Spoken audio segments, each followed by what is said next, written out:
जुड़े हुए हैं। लेकिन कुछ लोग कहते हैं कि ये आरएसएस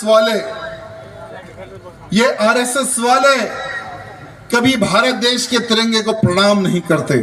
ये आरएसएस वाले कुछ नहीं करते सिवाय हिंदू और मुसलमान करते।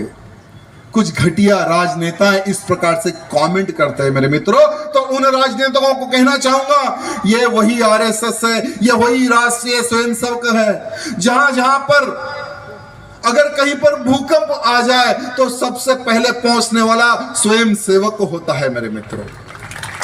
अगर कहीं पर सुनामी आ जाए तो सबसे पहले पहुंचने वाला राष्ट्रीय स्वयंसेवक संघ का कार्यकर्ता होता है मेरे मित्रों।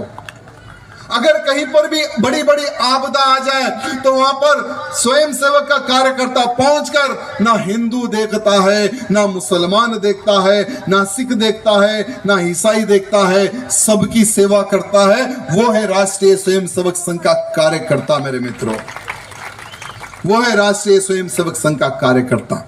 और लोग कहते हैं कि राष्ट्रीय स्वयंसेवक संघ कुछ नहीं करता, जैसे हमारे राहुल गांधी जी हैं, सोनिया मम्मी के बेटे, वो बार बार संघ को टारगेट करते हैं, बार बार संघ पर कमेंट करते। तो राहुल गांधी जी और हमारी उनकी मम्मी सोनिया गांधी जी से निवेदन करना चाहता हूं, हमारी संघ की शाखाएं लगती है, 7 दिन की भी शाखा होती है, 14 दिन की भी शाखा होती है। एक बार राहुल गांधी जी को 14 दिन की शाखा में भेज दो, देश क्या है समझ में आ जाएगा, धर्म क्या है समझ में आ जाएगा, राष्ट्रीय स्वयंसेवक संघ क्या है राहुल गांधी को समझ में आ जाएगा। देखिए, जिसकी मेंटालिटी इटली वाली हो वो भारत देश की संस्कृति क्या जाने, क्या जाने। आज भारत देश सुरक्षित है तो वो राष्ट्रीय स्वयंसेवक संघ की वजह से है मेरे मित्रों, ना कि तुम्हारे पूर्वजों की वजह से। क्योंकि तुम्हारे पूर्वजों ने तो देश को बेच दिया है, तुम्हारे पूर्वजों ने तो देश को तोड़ दिया है, वो तुम्हारी खानदान का इतिहास रचा है। मेरे मित्रों, आज आप लोग देख रहे होंगे कि कितने देश आपस में लड़ रहे हैं। एक तरफ रूस हो या यूक्रेन हो या अमेरिका हो या ईरान हो या इजराइल हो, आपस में एक दूसरे पर बम फोड़ रहे हैं। लेकिन मेरे भारत देश की शक्ति देखो मेरे मित्रों, और हमारे भारत देश की नीति देखो कि कहीं पर भी किसी बोर्ड पर अगर भारत देश का तिरंगा हो तो वो बोर्ड पर हमला नहीं होता। अगर किसी प्लेन पर भारत देश का तिरंगा चिपका हुआ हो, डिजाइन किया हुआ हो, उस प्लेन पर हमला नहीं होता। आज सारी दुनिया में हाहाकार है, गैस को ले लेकर, पेट्रोल को ले लेकर, डीजल को ले लेकर, अन्य सामान को ले लेकर। लेकिन भारत में ऐसा क्यों नहीं है? क्योंकि भारत में निरंतर सामान आ रहा है। किसी की माने नहीं जनी जो भारत देश पर हमला कर सके। क्यों?